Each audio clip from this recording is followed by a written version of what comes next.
Hello అండి. Welcome to my channel. ఈరోజు ఈ వీడియోలో సంకటహర చతుర్థి వ్రతాన్ని ఎలా ఆచరించాలి, అలాగే ముడుపు ఎలా కట్టుకోవాలి, అలాగే కట్టిన ముడుపుని ఏం చేయాలి అనే దాని గురించి తెలుసుకుందామండి. మీలో ఎవరైనా నా ఛానల్ని ఫస్ట్ టైం చూస్తున్నట్టే సబ్స్క్రైబ్ చేసుకోవడం మాత్రం మర్చిపోవద్దు. అలాగే ఈ వీడియోలో చాలా యూస్ఫుల్ ఇన్ఫర్మేషన్ అయితే షేర్ చేస్తున్నానండి. ఎక్కడ కూడా స్కిప్ చేయకుండా చూడండి. ముందుగా అయితే మనము ముడుపు ఎలా కట్టుకోవాలో చూపిస్తున్నానండి. ఇక్కడ ఒక ఎర్ర జాకెట్ ముక్క కానీ లేదా తెల్ల టవల్ కానీ తీసుకోవాలి. చిన్న కర్చీఫ్ అయినా పర్లేదు. తీసుకొని దాంట్లో ఫస్ట్గా పసుపు, కుంకుమ, అక్షింతలు వేసి 3 లేదా 5 గుప్పెళ్ళు బియ్యాన్ని అయితే వేసుకోవాలండి. తర్వాత తాంబూలం అయితే పెట్టుకోవాలండి. 2 తమలపాకులు, 2 ఎండు కొబ్బరి, 2 ఒక్కలైతే పెట్టుకోవాలి. పెట్టుకున్న తర్వాత దీనిని పక్కన పెట్టుకోండి. అప్పుడే కట్టుకోవద్దండి. ఎప్పుడు కట్టుకోవాలో చెప్తాను. ముందుగా అష్టదళ పద్మ ముగ్గు వేసుకొని పీఠాన్ని అయితే ఏర్పాటు చేసుకోవాలి. ఈ సంకటహర చతుర్థి వ్రతంలా చేసేవాళ్ళు ముందుగా అయితే తెల్ల టవల్ కానీ లేదా ఎర్ర టవల్ కానీ కొత్తది వేసుకోవాలండి. నూతన వస్త్రం పరుచుకున్న తర్వాత మనము వినాయకుని పటం అయితే పెట్టుకోవాలి. స్వామివారికి పువ్వులను సమర్పించాలండి. స్వామివారికి ఎరుపు లేదా తెలుపు పూలు అంటే చాలా ఇష్టం అండి. సో నేను గులాబీ పూలు అయితే పెడుతున్నాను. పూజలో ఉపయోగించే దీపపు కుందులను సామాగ్రిని పసుపు కుంకుమలతో అలంకరించుకోవాలి. ఈ సంకటహర చతుర్థి లేదా సంకష్టహర చతుర్థి విషయానికి వస్తే మనుషులను గట్టెక్కించేదే ఈ సంకటహర చతుర్థి వ్రతం అండి. విజ్ఞానాలను తొలగించే గణపతికి అత్యంత ప్రీతిపాత్రమైన తిథుల్లో ప్రథమమైనది చతుర్దశి. ఈ చతుర్దశి లేదా చవితి పూజను 2 రకాలుగా ఆచరిస్తారు. మనకు నెలలో పౌర్ణమి తర్వాత వచ్చే చతుర్థి రోజున చేసే వ్రతాన్ని ఆచరిస్తే దాన్ని సంకష్టహర చతుర్థి వ్రతం అని అంటారు. ఒక ప్లేట్లో బియ్యం వేసుకొని పసుపు, కుంకుమ, అక్షింతలు వేసి మన దగ్గర ఉన్న వినాయకుని ప్రతిమనైతే ప్రతిష్ఠించుకోవాలి. తర్వాత స్వామివారిని తెలుపు లేదా ఎరుపు పూలతో అలంకరించుకోవాలి. తరువాత మనము వినాయకుడి పూజ చేసినా సరే ఈ వ్రతంలో పసుపు గణపతిని అయితే రెడీ చేసుకోవాలండి. తర్వాత పసుపు గణపతిని కూడా ప్రతిష్ఠించుకున్నాను. పసుపు గణపతికి కూడా పుష్పాక్షింతలు అయితే సమర్పించుకోవాలండి. మనకు ఏదైనా దృఢమైన కోరిక ఉన్నట్లయితే ఈ సంకటహర చతుర్థి రోజున పూజను చేసుకొని ముడుపు కట్టినట్టే ఆ కోరిక త్వరగా నెరవేరుతుందని పురాణాలు చెప్తున్నాయి. ఈ సంకటహర చతుర్థి ఏ రోజు వచ్చింది, అలాగే పూజా సమయాలు అన్నీ నేను ముందు వీడియోలో అయితే షేర్ చేశానండి. ఎవరైనా మిస్ అయి ఉంటే ఒకసారి చెక్ చేయండి. వినాయకుడికి తెలుపు లేదా ఎరుపు పూలు అంటే చాలా ఇష్టం అండి. సో వాటితోటి మనం అలంకరించుకుందాము. స్వామివారికి ఆచమనీయం పాత్ర ఏర్పాటు చేసుకోవాలి. అలాగే కలశం ఏర్పాటు చేసుకోవాలండి. కలశం ఆనవాయితీ లేని వాళ్ళు ఈ విధంగా కలశ పూజకు కలశాన్ని సిద్ధం చేసుకోవాలి. కలశాన్ని శుద్ధ జలంతో నింపి అందులో పసుపు, కుంకుమ, గంధం, పుష్పాక్షింతలు అయితే సమర్పించుకోవాలండి. సంకష్టహర చతుర్థి వ్రతంలో ఇప్పుడు స్వామివారికి ముడుపు కట్టుకోవాలి.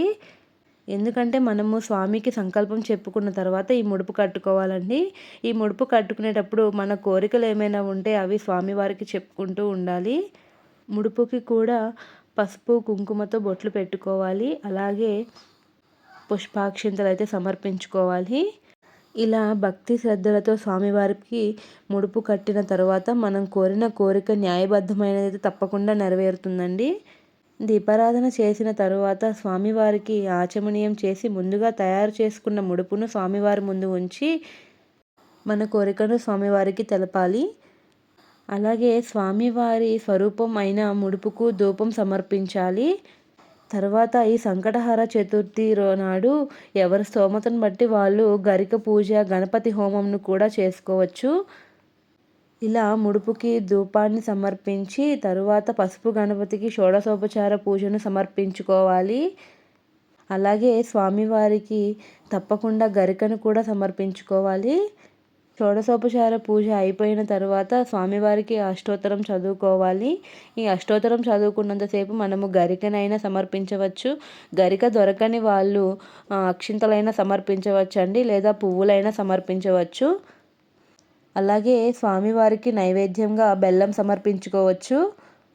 ఈ వ్రతం ఆచరించిన రోజు సూర్యాస్తమయం వరకు పూజ చేసిన వినాయకుడిని అయితే కదపకూడదు. సాయంత్రం అంటే ప్రదోష కాలంలో పూజ చేసుకోవాలి. పూజ చేసిన తర్వాత వినాయకుడికి కట్టిన ముడుపు అయితే విప్పుకోవాలి. ఆ బియ్యంతో స్వామివారికి పొంగలి చేసి పెట్టాలి. మనం కష్టాల్లో నుంచి గట్టెక్కడానికి ముఖ్యంగా చదవవలసిన స్తోత్రాలు అయితే కొన్ని ఉన్నాయండి. సంకష్ట నాశనం స్తోత్రం ఒకటి, నామ గణేష స్తోత్రాన్ని చదువుకోవాలి. అది స్తోత్రనిధి యాప్లో ఉంటుందండి, లేదా క్రోమ్లో చూసినా కూడా మనకి కనిపిస్తుంది. ఆ స్తోత్రాన్ని అయితే వ్రతం చేసిన రోజు కంపల్సరీ అయితే చదువుకోవాలి. ఈ సంకష్టహార చతుర్థి వ్రతం రోజు స్వామివారికి కుడుములు లేదా బియ్యంతో చేసిన ఉండ్రాలను సమర్పించాలి. అవి కూడా 21 సంఖ్యలో సమర్పిస్తే చాలా మంచిది. వ్రతం చేసుకున్న వాళ్ళు ఖచ్చితంగా కొబ్బరికాయనైతే నివేదన చేయాలండి. కొబ్బరికాయను నివేదన చేసిన తర్వాత స్వామివారికి మంగళహారతిని ఇవ్వాలి. ఒకవేళ చతుర్దశి మనకు మంగళవారం రోజున వచ్చినట్లయితే దాన్ని అంగారక చతుర్దశి అని అంటారు. పూజ అనంతరం స్వామివారికి ఖచ్చితంగా ధూపాన్ని సమర్పించాలి. అలాగే ఇల్లంతా ఆ ధూపం వేసుకోవాలి. అలాగే ఆరోగ్యం సహకరించని వాళ్ళు ఈ రోజున స్వామివారికి పండ్లనైనా సరే నివేదించవచ్చండి. అరటి పండ్లు అంటే స్వామివారికి చాలా ఇష్టం. అవి కూడా స్వామివారికి సమర్పించవచ్చు. లేదా మీకు ఏ ఫ్రూట్స్ దొరికితే ఆ ఫ్రూట్స్ స్వామివారికి సమర్పించవచ్చు. అలాగే ఆ రోజు పాటించవలసిన నియమాలు ఏంటి అంటే, రాత్రి చంద్రునికి అర్ఘ్యం ఇచ్చే వరకు ఉపవాసం అయితే ఉండాలి. అలాగే నాన్ వెజ్ తినకూడదండి. అలాగే బ్రహ్మచర్యం అయితే పాటించాలి. వీలైతే ఆ రోజు వినాయకుడి గుడికి వెళ్ళి దర్శనం చేసుకోవడానికి ప్రయత్నించండి. అలాగే ఇప్పుడు చంద్రునికి ఆర్ఘ్యం ఎలా ఇవ్వాలనే దాని గురించి తెలుసుకుందామండి. చంద్రుడిని చూస్తూ చంద్రునికి ఆర్ఘ్యం అయితే ఇవ్వాలి.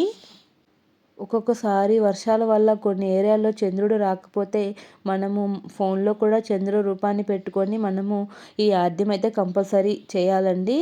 చేతిలోకి కొన్ని పుష్పాలు, అక్షింతలు తీసుకొని రాగి చెంబులో కానీ లేదా ఇత్తడి చెంబులో కానీ నీళ్లు తీసుకొని కింద ఒక పళ్ళెం పెట్టుకొని ఓం చంద్రదేవాయ నమః ప్రథమార్థం సమర్పయామి అని అలా చెప్పుకుంటూ ఆ నీళ్ళని, పుష్పాలు, అక్షింతలను అయితే మనం వదిలేయాలి.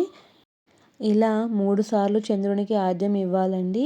ఆ రోజు వీలైతే దోసకాయ స్వామివారికి నైవేద్యం పెట్టడానికి ప్రయత్నించండి. ఇంతే ఫ్రెండ్స్, ఇవాల్టి వీడియో మీకు కనుక నచ్చినట్లయితే లైక్ చేయండి. Thanks for watching.